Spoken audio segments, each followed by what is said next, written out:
Et dans la deuxième partie de cette émission, nous parlons de culture avec vous, Marie. Bonjour Marie. Bonjour. On est ravis de vous accueillir. Vous êtes autrice et vous êtes en résidence au domaine du Tournefou, c'est à Pallis. Il y a plein de résidences dans plein de domaines. On a vu des peintres, calligraphes, sculpteurs, pourquoi pas. Et vous, en tant qu'autrice, vous allez travailler sur quoi durant cette période au Tournefou ? Eh bien, je travaille donc à l'écriture d'un recueil qui se situe en fait entre la prose et la poésie et qui raconte une histoire une histoire de mains. En fait, je travaille sur les mains. C'est la focale que j'ai choisie en fait en écho avec les sculptures de Camille Claudel, donc au musée Camille Claudel. En venant à la résidence, je me suis dit je vais écrire de la poésie et finalement, c'est pas exactement ça que j'ai fait. Donc ça a changé. Non, mais ça, j'imagine que ça évolue au fur et à mesure des projets. Vous êtes, si on fait une petite présentation, vous venez d'où ? Quel est un petit peu votre parcours ? Je viens d'où ? Je vis à Marseille en ce moment, quand je suis pas en résidence. J'ai un parcours un peu sinueux, on va dire. J'ai commencé par faire des études d'architecture. Donc, je suis architecte et j'ai fait ensuite un master de création littéraire au Havre qui m'a permis en fait de me focaliser sur l'écriture créative et la littérature pendant 2 ans. Et c'est suite à ça que j'ai vraiment développé cette activité de manière plus professionnelle. Ce type de résidence, ça permet quoi ? Ce qu'on dit souvent, c'est d'être absolument concentré sur son travail créatif, justement parce qu'on est dans un lieu avec pas tout à disposition, mais presque. C'est vraiment ça l'enjeu, c'est de se focaliser sur un projet à ce moment-là ?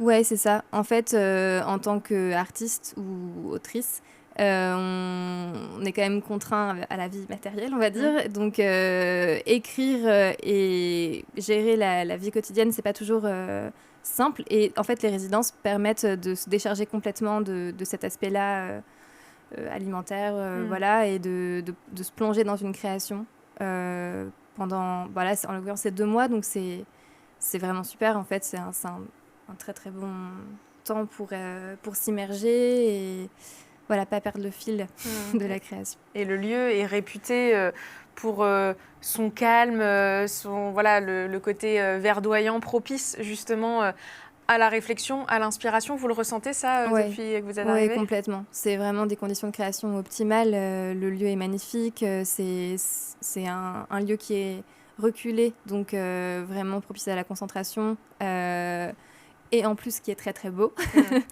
Vraiment, c'est parfait. Donc là, on l'a mentionné, vous travaillez à propos du musée Camille Claudel. Ça fait quelques résidences que le Tournefou a des partenariats, une collaboration comme ça avec le musée. Vous l'avez dit, vous travaillez sur les mains, vous vous inspirez donc un peu des sculptures et de ce qui se passe au musée. Il y aura un certain nombre de rendez-vous aussi grand public pour vous rencontrer et puis pour travailler avec vous, notamment le 3 juin. Ce sera au musée. Qu'est-ce que vous allez proposer ? Le 3 juin, donc c'est un atelier d'écriture qui s'appelle Tendresse de l'impossible. Donc c'est un public adulte, mais vraiment sans prérequis d'expérience dans l'écriture ou quoi. Vraiment, c'est ouvert à toutes et tous.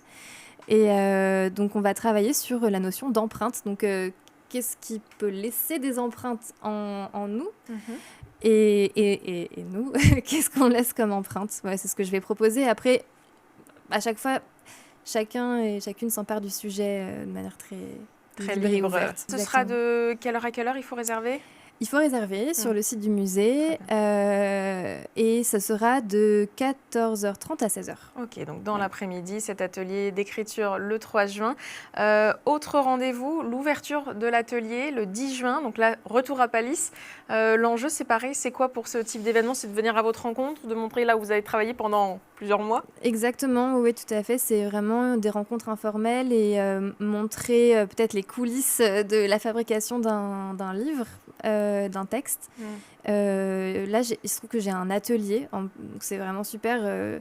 J'ai pu vraiment déployer sur les murs des images de référence, accrocher mes textes pour pouvoir les griffonner. Enfin, voilà, c'est vraiment comme un atelier pour discuter, pour montrer des textes. C'est important ça, cet échange avec le public. Enfin, on dirait qu'il y a un grand écart entre le je suis seule dans ma résidence, dans mon atelier pour travailler, et puis là, de se dire ok, je vais rencontrer des gens, les aiguiller dans l'écriture, et puis les inviter chez moi, entre guillemets.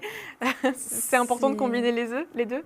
Ouais, je pense que c'est vraiment important. Je crois qu'il y a pas d'auteur ou d'autrice sans lecteur et lectrice. Donc, c'est vrai que le regard est fondamental. J'écris pas que pour moi, en fait.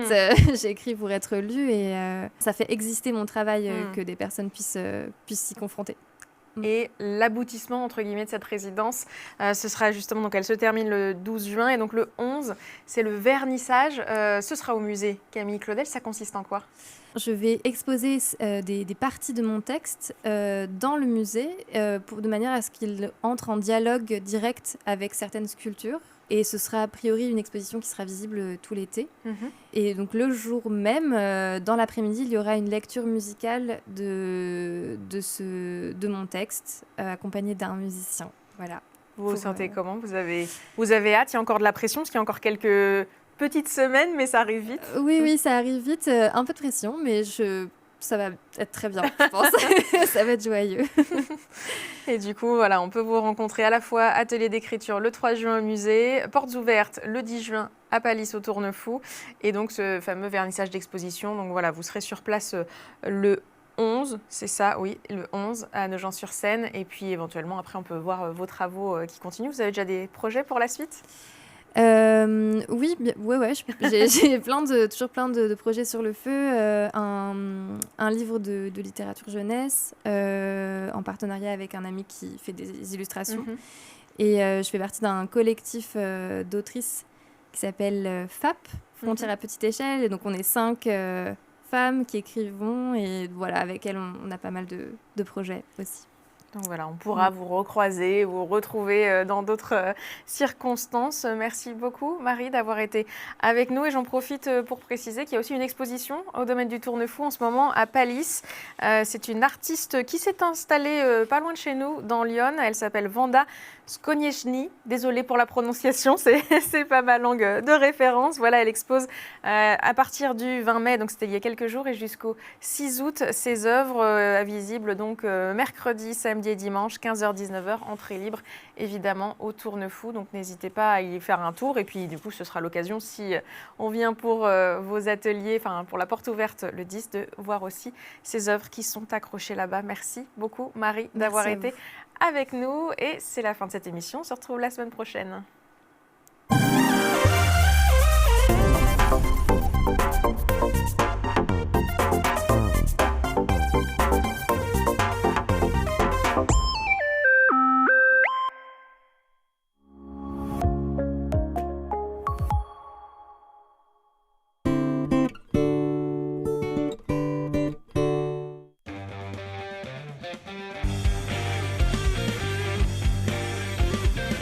Envie de sortir avec la Maison du Boulanger, centre de la vie culturelle et événementielle de Troyes.